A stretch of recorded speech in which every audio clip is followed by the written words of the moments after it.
निवेश आरोग्य में भाग 7 हिंदी वैद्य दिलीप गाडगीळ पुणे।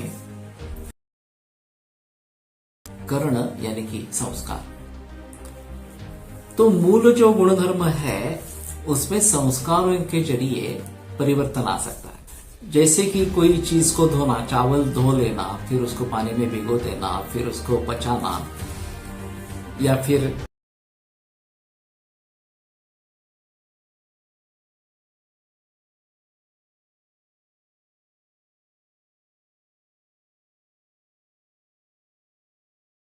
द्रव्य लघु बन जाता है, पचने में हल्का हो जाता है, जो पचने में ज्यादा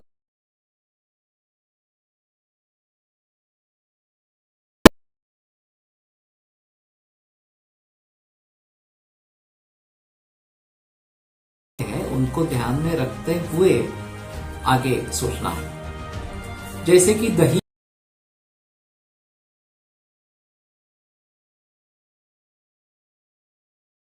दही हमारे हिसाब में अभिसंधि है, तो जो हमारे चैनल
लेकिन उसको मंथन करके फिर छाछ बनाओ और फिर छाछ 2-3 दिन ले लो और फिर मुझे बता देना। जरूरत नहीं पड़ी, केवल उसके जरिए ये काम हो गया।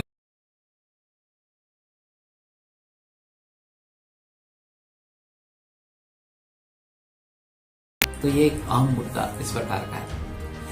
पुराने जमाने में यज्ञीय अग्नि निर्माण करने के लिए मंथन का प्रयोग होता था। 2 काष्ठ इस प्रकार से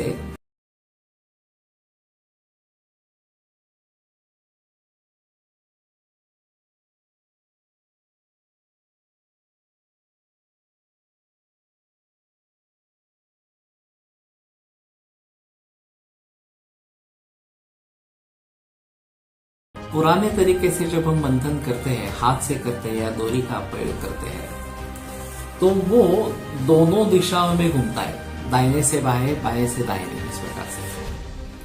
अभी ब्लेंडर आ गई है, इसमें नई तकनीक आ गई है। तो ब्लेंडर के जरिए अगर हम मंथन करते हैं तो वो एक ही दिशा में घूमता है, तो 2 दिशाओं में नहीं घूमता है। तो ये भी संस्कार अलग हो जाता है।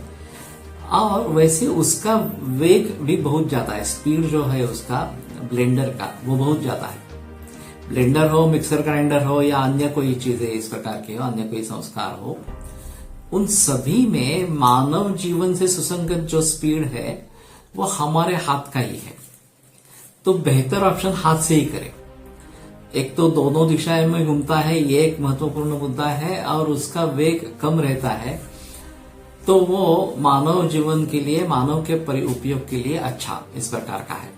अभी समय बचाने हेतु ये ब्लेंडर का प्रचलन काफी हो गया, मिक्सर ग्राइंडर का प्रचलन इस प्रकार का काफी हो गया। तो इन सभी के बारे में सोच समझकर क्या उपयोग करना है, क्या नहीं करना है, इसके बारे में सोचना पड़ेगा। और मूल गुणधर्म क्या है और उसमें संस्कारों के द्वारा किस प्रकार के परिवर्तन आ रहे हैं, ये भी देखना जरूरी है। प्रायः अग्नि संस्कार से जो गुरु चीज है वो लघु बन जाती है, लेकिन सभी जगह ऐसा ही होता है ऐसा नहीं है। तो उसके कई उदाहरण हमें देखने पड़ेंगे, आगे के बारे स्त्रोत में देखेंगे। नमस्ते।